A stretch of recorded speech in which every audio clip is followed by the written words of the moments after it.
उहाँलाई खासमा चिन्न नै चाहेनौँ हामीले। हजुर उहाँले चिन्नुहुन्छ नि त।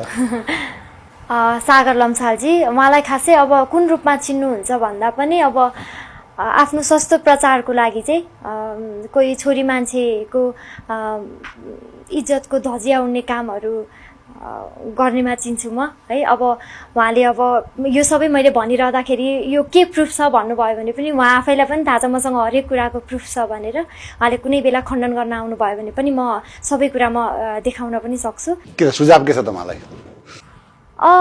त्यही अब यस्तो उहाँलाई सुझाव चाहिँ अब जिन्दगीमा सबैजना अगाडि बढ्नुपर्छ।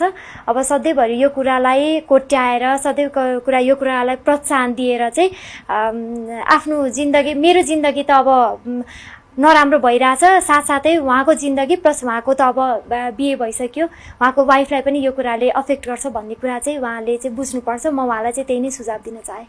उहाँले अहिले सिनेमा खेल्नु भएको छ नि, थाहा छ नि? हजुर। फिल्मको नाम के हो? लासारणम। लासारणम हेर्नुभयो? छैन। उहाँकै कारणले नहेर्नु भएको? त्यही भन्दा पनि भयो। अब त्यो भन्दै गर्दा अरू आर्टिस्टहरूलाई अन्याय हुन्छ। तर कस्तो भयो भने यो कुराको पीडा चाहिँ मैले मात्रै भोगिनँ कि, प्रिन्सीले पनि मेरो आमा बाबाले पनि भोगिरहनु भएको छ नि त। अनि त्यो पीडा उहाँले पटक पटक यसरी पीडा दिइरहँदाखेरि त उहाँकै मुभी गएर इन्जोय गर्न त कसरी मन हुन्छ र?